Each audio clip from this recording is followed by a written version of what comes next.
Então, na aula passada, nós vimos a definição de taxa metabólica basal para endotermos e taxa metabólica padrão para ectotermos, não é? Vimos que, se estamos interessados na medida do custo de manutenção de animais endotermos, esses devem estar em repouso completo, sem digerir alimentos e absorver nutrientes, e nós vimos também que os endotermos têm que estar dentro da chamada zona de termoneutralidade, ou seja, aquela faixa de temperaturas em que o endotermo não gasta energia extra, nem para aquecer, nem para resfriar o corpo, né? Não gasta energia extra, não tem alterações metabólicas associadas com termorregulação. Para ectotermos, da mesma forma, né, eles têm que estar em repouso completo, não podem estar nem digerindo alimentos, nem absorvendo nutrientes, e as medidas têm que ser realizadas numa determinada temperatura, né, controlada. Aqui a gente está olhando agora para uma tabela mostrando diferentes espécies de mamíferos, desde o mussaranho, com uma massa corpórea de 0,0048 quilos, até um elefante de 3.833 quilos. Né? Então, vocês vão vendo aí na segunda coluna, né, onde a gente tem os dados de massa corpórea, que vai havendo um acréscimo da massa corpórea da primeira espécie para a última, de forma contínua. Né? São diferentes espécies de mamífero com diferentes massas corpóreas. Aí, na coluna seguinte, a gente tem a taxa de consumo de oxigênio basal dessas diferentes espécies. Então, a taxa metabólica, na verdade, é muitas vezes abreviada como VO2.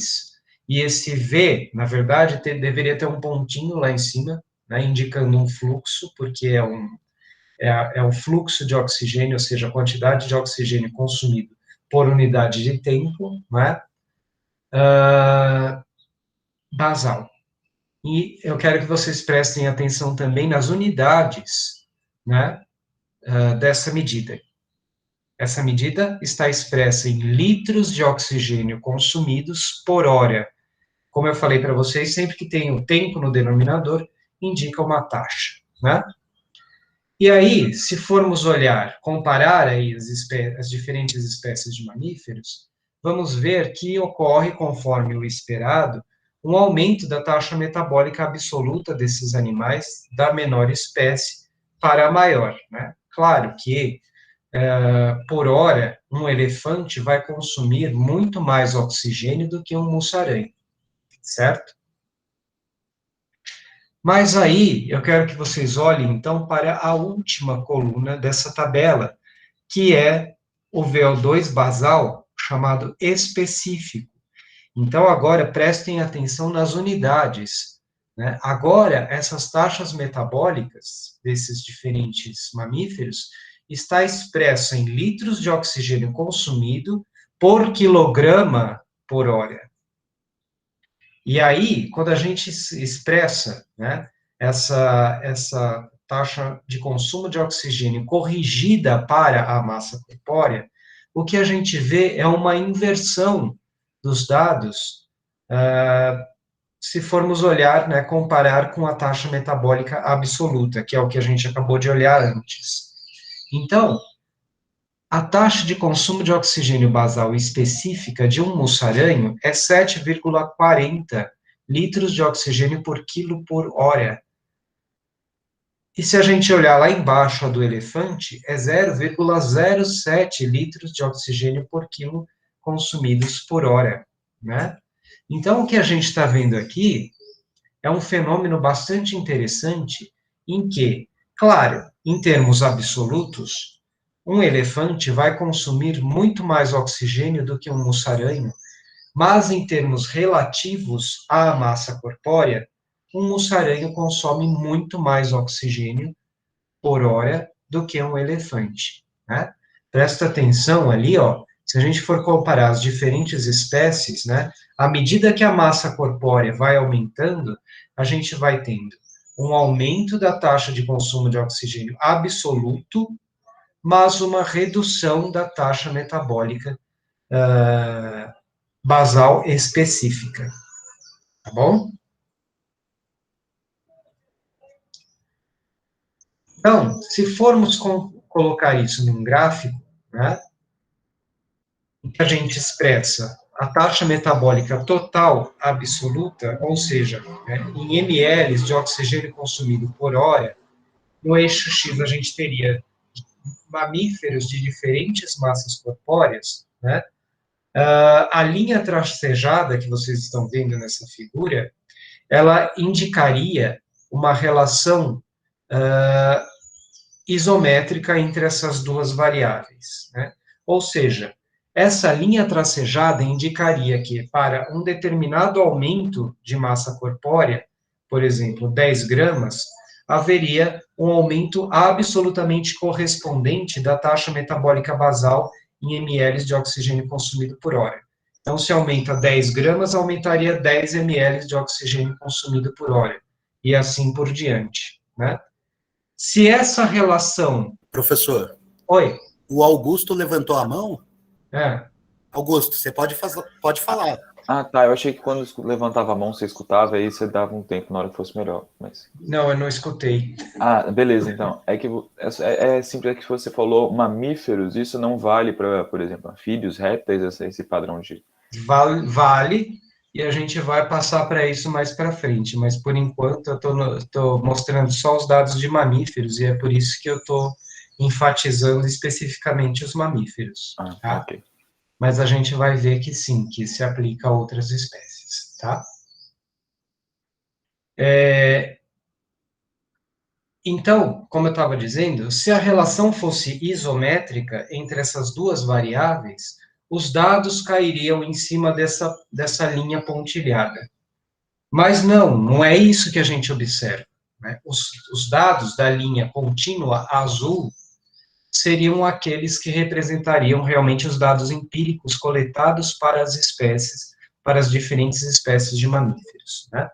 Então, se nós tivéssemos aqui ao longo do eixo X um pontinho para cada espécie, né, a gente veria um aumento da taxa metabólica total com o aumento da massa corpórea das diferentes espécies, que ele apresenta um comportamento exponencial que vai se distanciando cada vez mais da linha isométrica à medida que a gente vai coletando dados para espécies de mamíferos cada vez maiores, né? Então, isso indica para a gente que, claro, né, quanto maior for o mamífero, em termos absolutos, maior vai ser a sua taxa metabólica, né? Porém, essa relação não é isométrica. Sempre que a gente tem uma relação entre as variáveis que não é isométrica, ela apresenta uma relação alométrica, tá? Então, a relação da taxa metabólica absoluta em relação à massa corpórea em mamíferos, ela é alométrica, tá? Tudo bem? E é essa relação exponencial que nós estamos vendo.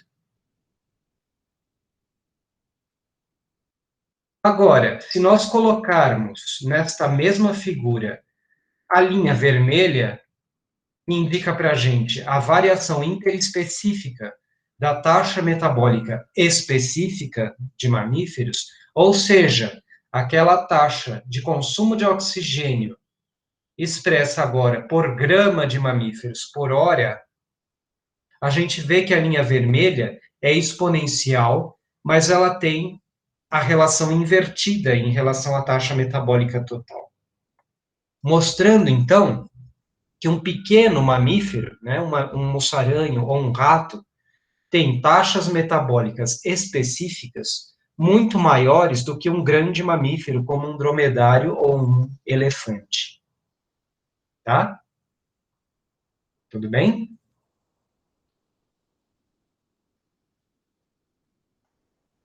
Sim. Ótimo. Ô, professor, Oi, desculpa, posso fazer uma pergunta? claro. Mas é que eu fiquei curioso, e isso assim, depende do animal, assim, do jeito que ele é? Ou sei lá, a quantidade de respirações dele numa hora, assim? Porque eu não acho que um musaranho respire... Quer dizer, o elefante respire mais do que um rato em uma hora, sabe? Não sei. Mas você está falando de frequência respiratória ou você está falando de taxa metabólica? Não, de frequências respiratórias. Ah, frequência respiratória é outra coisa. Ah, tá, entendi. Porque o que a gente está medindo aqui é a taxa de consumo de oxigênio, que é uma medida de taxa metabólica, é uma forma de se estimar a taxa metabólica, né? Então, o que está sendo feito aqui é colocar esses mamíferos dentro de uma câmara metabólica ou colocar uma máscara, né, passar um fluxo de ar através desse sistema e enviar continuamente esse ar expirado para dentro de um sensor de oxigênio, e nós estamos então medindo a quantidade de oxigênio consumido por hora, tá? Entendi. Tá? A frequência respiratória vai ser outra coisa, né? Que você mede a, a taxa de movimentos inspiratórios e expiratórios por unidade de tempo. E a gente vai ver isso mais para frente na disciplina aí. Ah, legal, beleza. Obrigado, viu? Nada. Professor, Oi. tem uma razão fisiológica para isso? Para, tipo, animais menores terem essa taxa metabólica específica maior? Tem razões fisiológicas. A gente sabe que esse fenômeno alométrico, né, da taxa metabólica associada à variação de massa corpórea, está associada a diferenças interespecíficas em diferentes níveis de organização biológica, chegando até as mitocôndrias. Eu vou falar mais um pouco sobre isso daqui a pouco, mas vocês vão ver que, na verdade, as razões, mais em termos de explicações adaptativas ou grandes explicações pro padrão em si, a gente ainda não tem, tá? Tá bom, obrigada. Nada. Agora, se nós, né, quisermos transformar esses padrões exponenciais em retas, né, e a equação da reta é muito mais fácil de se lidar, o que é que a gente poderia fazer? Vocês têm alguma ideia?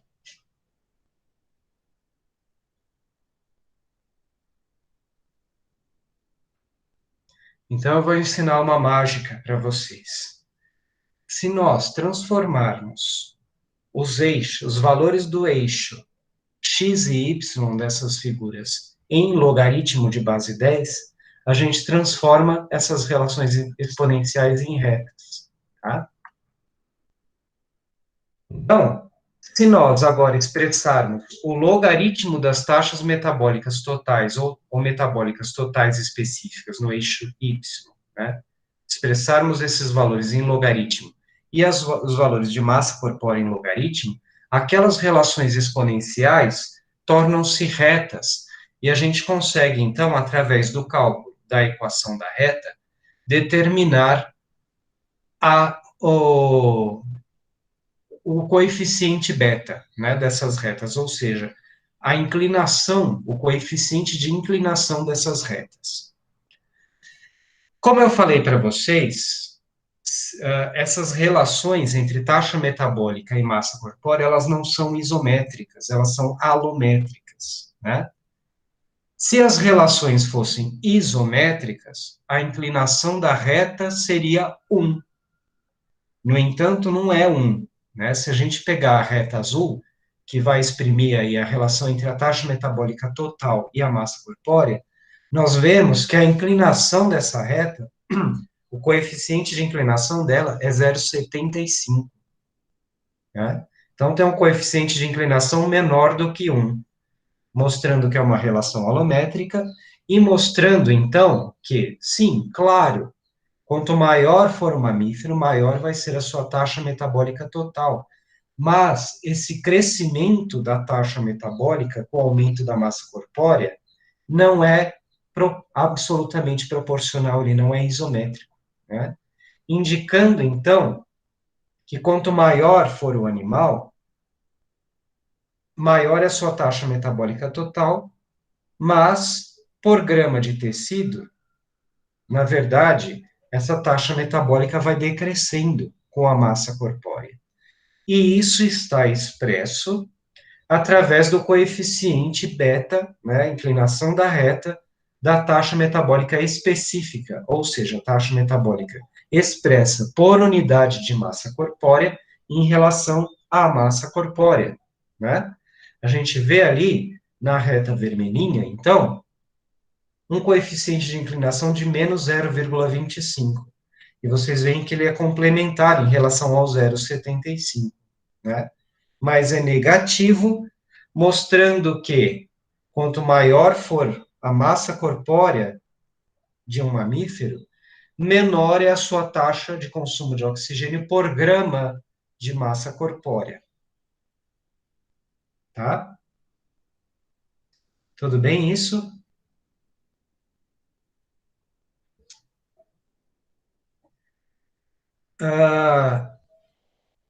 Vários pesquisadores têm medido as taxas metabólicas de animais de diferentes massas corpóreas e relacionado essas variáveis há muitas décadas, né?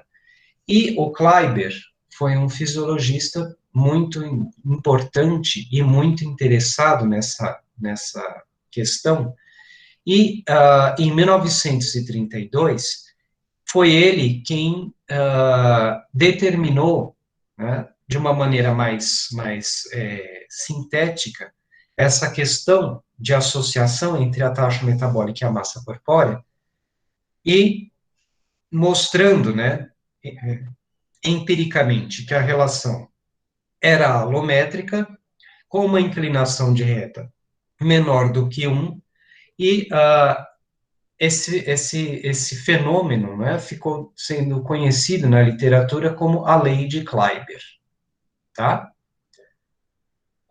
Mas como é que a gente explica a lei de Kleiber? Né? Essa, né, desde o momento em que se descobriu essa relação alométrica, procurou-se, então, por uma explicação sobre este fenômeno, tá? Então, como explicar?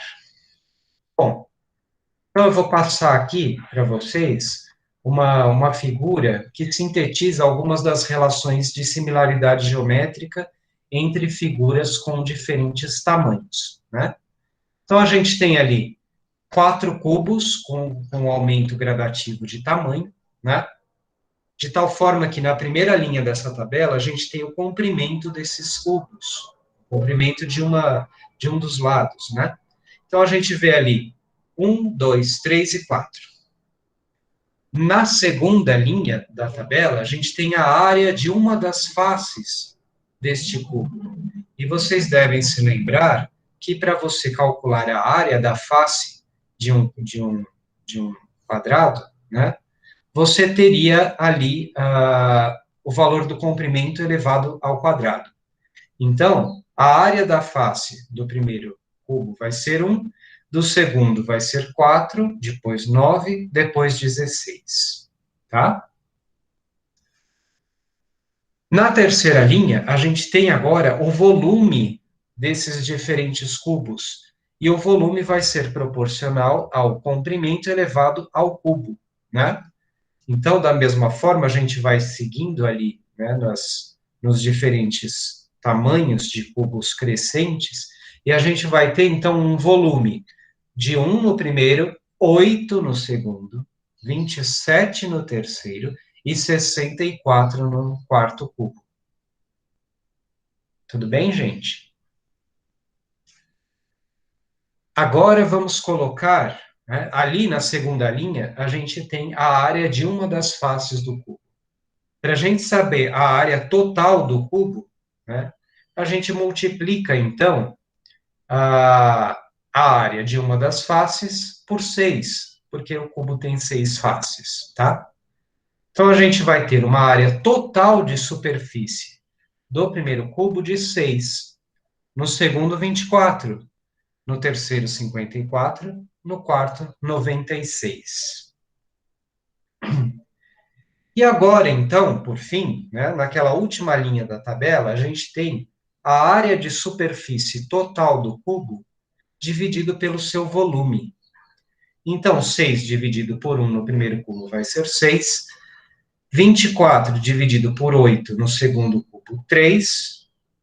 No terceiro, essa mesma conta vai dar 2. No quarto, 1,5.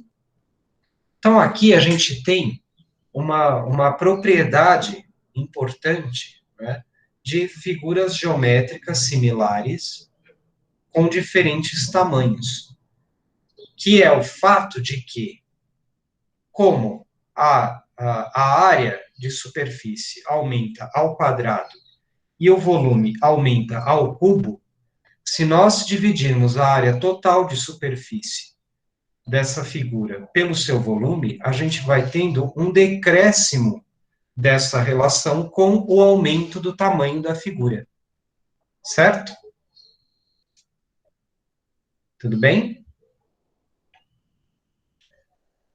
Então, agora, se nós pensarmos, né, fizermos uma abstração aqui, claro que se pegar mamíferos, né, de diferentes tamanhos, você tem formas relativamente distintas, mas se nós fizermos uma abstração, né, essa relação geométrica, ela poderia ser extrapolada para os mamíferos de diferentes massas corpóreas, indicando que um mussaranho ou um camundongo teriam uma área de superfície em relação ao volume muito maior do que um dromedário ou um elefante.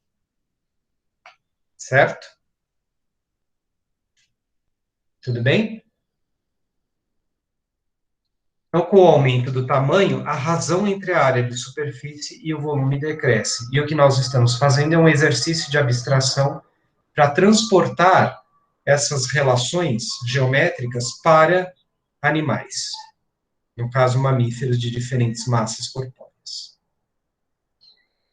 E aí, com base neste raciocínio, o Rubiner, em 1883, tentou explicar essa relação alométrica entre a taxa metabólica e a massa corpórea em mamíferos. Né? Essa tentativa de explicação, essa hipótese, né, ficou sendo conhecida como a regra de superfície de Rubiner. E o Rubiner usou cães de diferentes raças para expressar o seu pensamento, tá? Então, a gente tem, né, graças à seleção artificial feita pelos humanos, hoje em dia, raças de cães que variam enormemente de massa corpórea, desde um pequeno chihuahua até um enorme dog alemão. Tá? Se nós usarmos para essas diferentes raças de cães o mesmo raciocínio que usamos para os cubos no slide passado, então, quem é que teria uma maior relação de área total de superfície em relação ao volume? Um chihuahua ou um dog alemão? Chihuahua. Chihuahua, né? Quanto menor for o mamífero, maior vai ser a sua área total em relação ao volume. Entretanto, o Rubiner falou assim, todos esses cães de diferentes massas corpóreas têm que manter a sua temperatura corpórea constante, alta e constante. Mas, se um chihuahua tem uma área enorme de superfície em relação ao seu volume, a taxa de perda de calor para o ambiente é também extremamente elevada. E para que o chihuahua consiga manter a sua temperatura corpórea alta e constante, ele precisa gerar calor metabólico também em uma taxa muito alta para conseguir se equilibrar com a taxa de perda de calor para o ambiente e manter a temperatura constante. Ao passo que um dog alemão, por ser grande, ele tem relativamente uma menor área total de superfície em relação ao seu volume. Então, para manter a mesma temperatura corpórea do Chihuahua, o dog alemão necessita de uma taxa metabólica menor para contrabalancear a sua menor taxa de perda de calor para o ambiente comparativamente ao Chihuahua. Tá? Então, como os cães pequenos perdem calor a uma taxa mais alta, graças à sua superfície relativa maior, eles devem manter uma taxa metabólica maior por unidade de massa. E foi assim que o Rubiner tentou explicar a relação observada entre a taxa metabólica específica e a variação de massa corpórea em mamíferos. Tá? Tudo bem? Vocês podem pensar assim, nossa, né, faz todo sentido mesmo. É uma explicação maravilhosa. E realmente é uma explicação maravilhosa, mas ela tem dois probleminhas, tá? Um deles é que a relação entre a área e volume de corpos geometricamente similares é igual a 0,67, né? Porque seria 2, né? O L ao quadrado dividido por L ao cubo, que seria o volume. Então, seria 2 sobre 3. 2 sobre 3 dá 0,67. Não dá 0,75, que é o coeficiente de inclinação da reta dos dados empíricos, né, da variação de taxa metabólica total em função da massa corpórea em mamíferos. Então, esse já era um indicativo de que, mesmo que a regra de superfície de Rubiner fosse válida, ela não poderia ser a única explicação para o fenômeno observado, tá? Tudo bem? Mas o segundo problema, sim, é que eu acho que realmente mata a questão, tá? Que até já teve um spoiler aqui na aula de hoje, né? Que foi assim. Beleza, então se nós pegarmos mamíferos de diferentes massas corpóreas, formos medir a taxa metabólica deles, colocarmos lá no eixo Y, variando em função da massa corpórea no eixo X, colocarmos esses dois dados em logaritmo de base 10, vamos enxergar, então, uma reta que explica a variação desses dados com uma inclinação de 0,75. Beleza. Se nós fizermos isso para as aves, observaremos a mesma coisa. Mas até aí, beleza, né? Porque as aves também são endotermos. Então, elas também precisam manter uma temperatura corpórea constante. Mas e agora se fizermos com ectotermos? Né? Colocarmos ali ectotermos de forma geral, né? Desde pequenos plateumintos, por exemplo, até grandes ectotermos, como crocodilianos, por exemplo. Pasmem, vamos obter uma reta com inclinação de 0,75. Tá? Mas a regra de superfície de Rubiner pode ser uma explicação para a relação de variação da taxa metabólica em função da massa corpórea em ectotermos?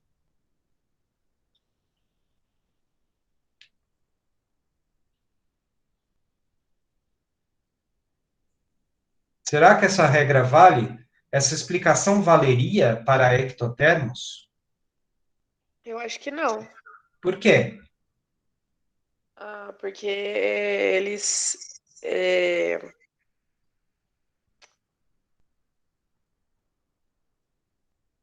porque a parte da liberação de calor deles é diferente dos endotermos. As relações térmicas são distintas, né? Você tem razão. Então, o que acontece é que um ectotermo não mantém temperaturas corpóreas altas e constantes com base no controle da liberação de calor endógeno, né? Ou ectotermo tem uma variação da massa corpórea, da temperatura corpórea, desculpa, passiva em relação à temperatura ambiente, ou ele faz a chamada termorregulação comportamental, em que ele utiliza fontes externas de calor para manter o corpo aquecido, né? Então, a regra de superfície de Rubner não pode explicar esse 0,75 para ectotermos. E aí, se nós colocarmos organismos unicelulares nessa mesma reta, a gente vai ter 0,75. E até já fizeram uma estimativa da taxa metabólica do planeta Terra, né? Extrapolando como se fosse um organismo vivo, e a gente tem essa relação constante, né? Desde seres unicelulares, aliás, desde organelas até o planeta como um todo. A relação da taxa metabólica em função da variação de tamanho é alométrica com uma inclinação de reta de aproximadamente 0,75. Tá?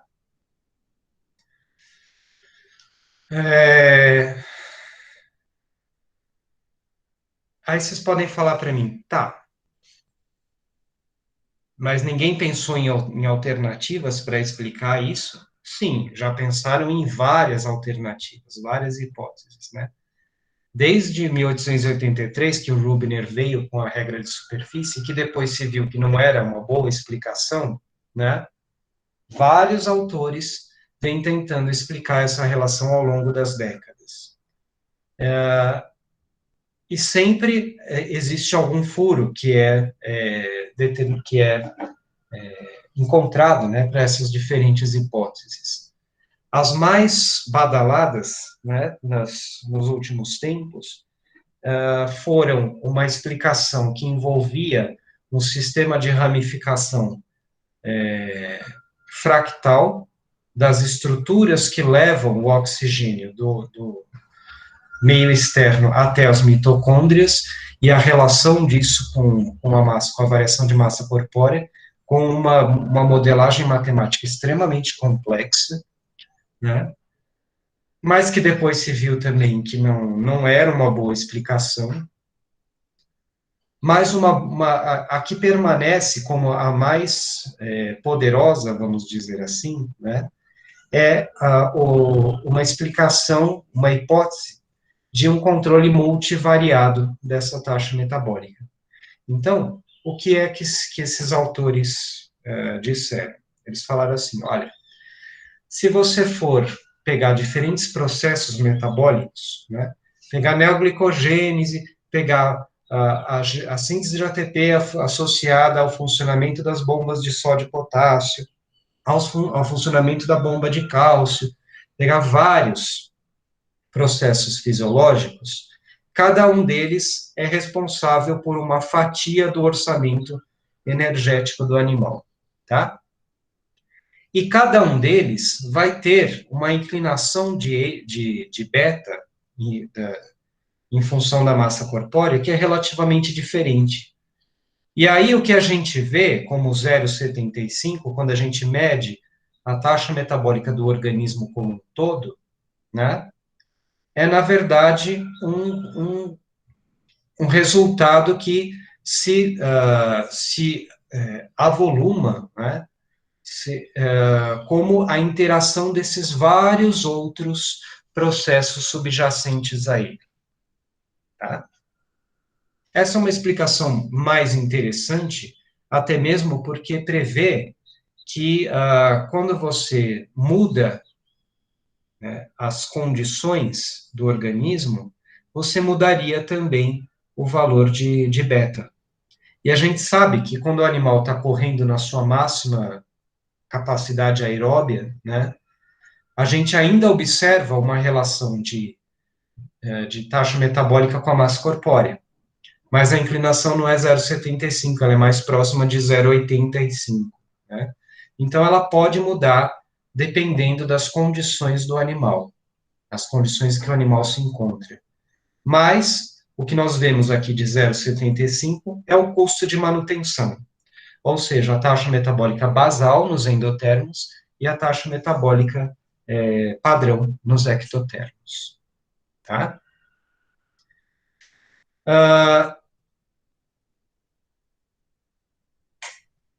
Apesar de não termos uma explicação até hoje convincente sobre essas relações, sobre as causas dessas relações, apesar de décadas e décadas de investigação, o efeito da massa corpórea sobre a taxa de consumo de oxigênio é inegável, tá? Ela é pervasiva e ela deve ser sempre considerada. Por que eu estou dizendo isso? Porque se nós pegarmos, por exemplo, mamíferos ou animais de diferentes massas corpóreas e formos contar, então, fazer uma medida da densidade de mitocôndrias nos órgãos desses animais e colocarmos, então, ao invés de taxa metabólica no eixo Y, nós colocarmos densidade mitocondrial, variando em função da massa, a gente vai encontrar uma relação de 0,75. Se nós colocarmos, ao invés da densidade de mitocondrial, a gente colocar a frequência cardíaca no eixo Y, em função da massa no eixo X, 0,75. Se nós colocarmos a frequência respiratória em função da massa, 0,75. Se nós colocarmos a permeabilidade das membranas mitocondriais internas de animais de diferentes massas corpóreas no eixo Y, em função da sua variação de massa no eixo X, 0,75. Tá? Então, é algo que é um efeito que é pervasivo para diferentes variáveis em diferentes níveis de organização. E é claro que isso tem consequências em termos ecológicos também, né? Se a gente for pensar, por exemplo, qual desses animais teria uma maior taxa de crescimento? Um elefante ou um moçarangue?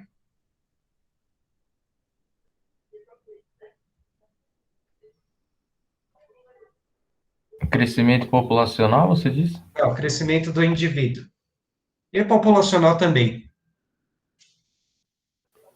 Espera-se que bem, pelo menos eu espero que quem consome mais oxigênio e tem uma taxa metabólica menor, relativamente por espaço de tempo, cresça mais. É aquela brincadeira, tipo, né, rato se propaga rápido, coelho. Isso, tanto exato. populacionalmente quanto no sentido de crescer, né? O elefante vive anos e anos e o ratinho em um ano já nasceu, cresceu, reproduziu. Isso. Então, lembre-se sempre de expressar essas coisas em taxa metabólica específica, né? Então, como um mamífero pequeno tem uma maior taxa metabólica específica, ou seja, por grama de massa, né, ele vai ter tudo mais acelerado do que um mamífero de maior massa corpórea. Então, ele vai se reproduzir, os mamíferos ou os animais de menor massa corpórea se reproduzem, em geral, mais rapidamente, eles crescem mais rapidamente, atingem a maturidade sexual mais rapidamente, né? Então, todos os ciclos da história de vida são mais acelerados em animais menores, tá? Já se fez até um estudo interessante em que eles foram sobrevoando com drone na savana africana e tirando imagens, né, muitas imagens, e depois as espécies de mamíferos na savana foram identificadas e contadas, né, de tal forma que se fez uma estimativa do grau de suporte da savana para mamíferos de diferentes, pastadores de diferentes massas corpóreas, né? E aí, então, se contou, sei lá, quantos facóceros, né, que é o javali africano, quantos javalis africanos teriam por área de savana, quantos gnus, quantos elefantes, quantos diquidiques e assim por diante, né? E o que se achou é que essa relação é muito explicada pela variação alométrica da taxa metabólica em função da massa, mostrando que uma determinada área de savana africana pode suportar mais quilos de elefante do que de gazela, por exemplo, né? Justamente porque as gazelas, por serem menores, têm uma maior taxa metabólica específica se comparada com um elefante. Então, vocês veem que essa relação, né, da taxa metabólica em função da massa corpórea nos animais, ela explica, ou ela encontra relações, desde variáveis associadas com composição das membranas das organelas, até a relação que esses animais têm com o seu ambiente, em termos de suporte, né, de recursos disponíveis para animais de diferentes massas corpóreas. Aí você fala assim, eu vou ter que anestesiar um animal grande e um animal pequeno. A resposta a um anestésico é influenciada por essa relação, de tal forma que, em geral, para se anestesiar um animal menor, a dose precisa ser mais alta do que para anestesiar um animal maior. Se você aplicar um anestésico por grama recomendada para cachorro em cavalo, você vai matar o cavalo, tá? Então, você vê, tudo isso tem uma importância gigantesca para diferentes aspectos da biologia, e você pode até não ter esse interesse específico da massa corpórea, né, quando você vai testar uma determinada hipótese, mas certamente o tamanho tem que ser sempre medido, né, e sempre considerado como uma possível fonte de variação nos seus dados, porque, como eu acabei de contar para vocês, em geral, o tamanho afeta as variáveis fisiológicas em diferentes níveis de organização. Tá? Não temos ainda uma explicação boa para isso. Incrível, não? Mas não temos, tá?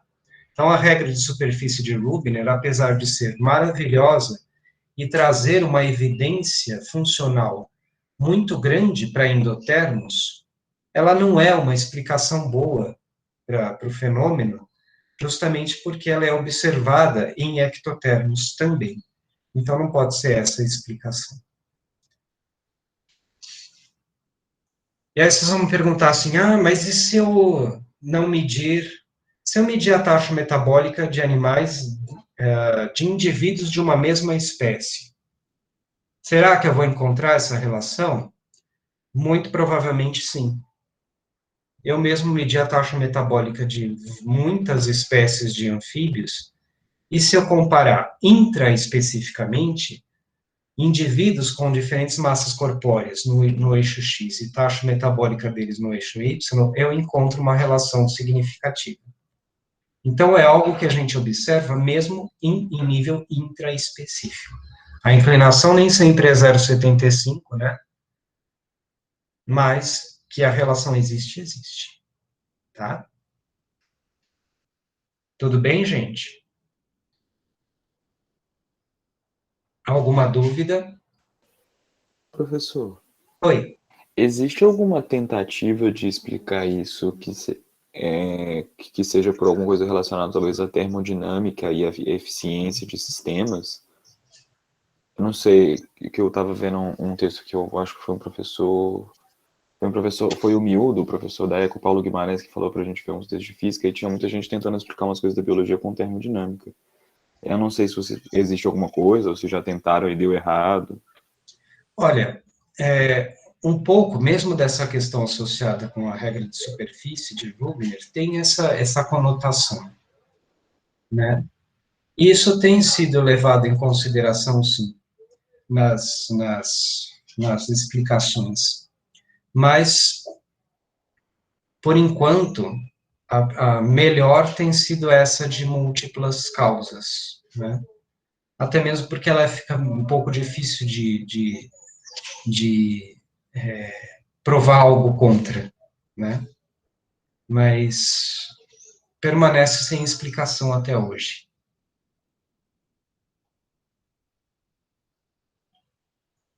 Não, beleza.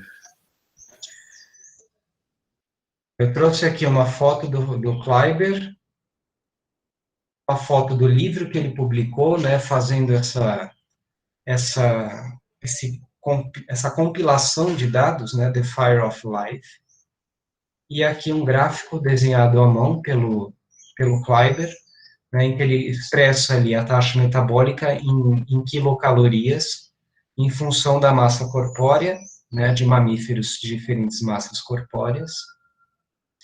E uma frase, por fim, do Kleiber, que eu acho que ela é muito emblemática para que a gente leve como mensagem, né? Ele falou assim, em 1961, se um boi fosse projetado com a taxa metabólica específica de um rato, para dissipar calor na mesma velocidade em que essa seria gerada, a temperatura superficial do boi teria que estar acima do ponto de ebulição da água. Inversamente, se dermos ao rato a taxa metabólica específica de um boi, seria necessária uma pelagem de ao menos 20 centímetros de espessura para que esse rato conseguisse manter a temperatura corpórea de 37 graus. Então, dando aqui de uma forma até divertida, né, a dimensão do fenômeno, né, e a importância em termos biológicos da relação alométrica da taxa metabólica em função da massa corpórea. Tudo bem?